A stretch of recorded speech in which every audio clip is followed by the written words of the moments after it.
October 30th. There was not a great deal to do today, and tomorrow will likely be the same. Till night, that is. Those of us who remain will gather atop the hill at midnight. We will bring kindling, and we will cooperate in the building of a big fire. It'll serve as illumination, and into it will be cast all the bones, herbs, and other ingredients we've been preparing all month to give ourselves an edge and to confound our enemies. It may stink. It may smell wonderful. Forces will wrestle within it, play about it, giving it to a multicolored nimbus, occasionally causing it to produce musical sounds and wailings through its crackling and popping. Then we will position ourselves in an arc before the thing in a way that our divinations have shown us to be the gateway. We've already determined this to be the stone bearing the inscription. The openers and their friends will stand at one end of the arc, the closers at the other. All will have brought the tools they intend to employ. Some of these are neutral, such as the ring, the pentacle, the icon.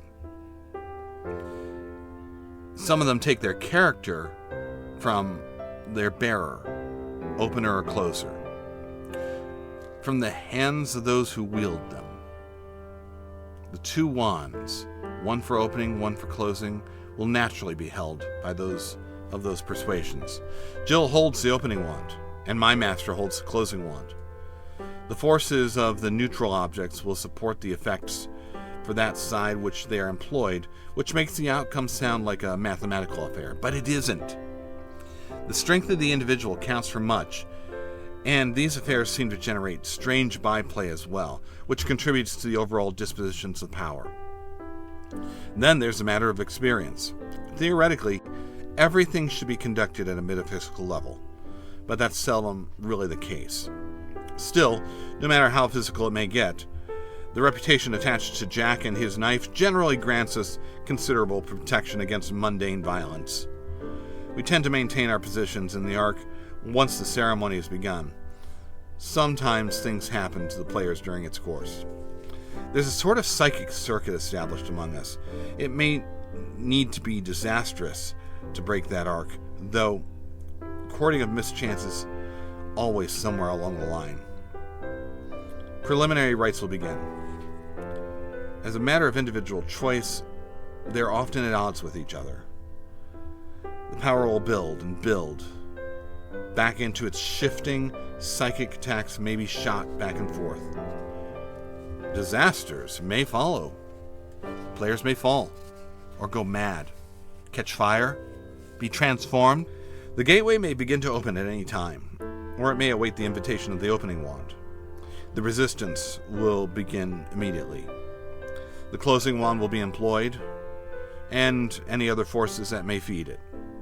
Eventually, at the end of our exercises, which may take only a little while, although conceivably they could last until dawn, and in such a stalemated case, the closers would win by default.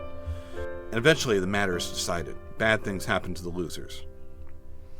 But one thing remained undone. I headed up to find Larry. I had delayed too long in telling him the truth about Linda Enderby. Now I also had to tell them that the vicar had a silver bullet which awaited him. This could call for a radical revision of his plan. I barked and scratched at his door several times, but there was no answer. I circled the place, peering in the windows, scratching, barking repeatedly. No response. Rather than depart, however, I circled again, sniffing and analyzing every scent. His was strongest to the rear of the house, an indication of his most recent departure. Nose low, then, I followed the trail he had left. He led back to a small grove of trees at the rear of his property. I could hear a faint sound of running water within the grove. Making my way through it, I discovered the small stream which had traversed his property here had been diverted to the extent of filling a little pool before it departed. Small humped bridges crossed the stream, both entering flow and departing one. The ground had been cleared from some distance. A number of fairly large mossy rocks were artfully disposed, yet in an almost casual-seeking fashion. The sand was raked in swirling patterns. A few low plants grew here and there in the area. Besides the largest of rocks, facing east, Larry sat in a meditative posture, his eyes more than half closed, his breathing barely discernible.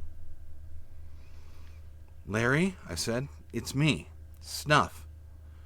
I hate to bother you, but I hadn't." He gave no sign of having heard me. I repeated what I said, studying his face, studying his breathing. There were no changes in either.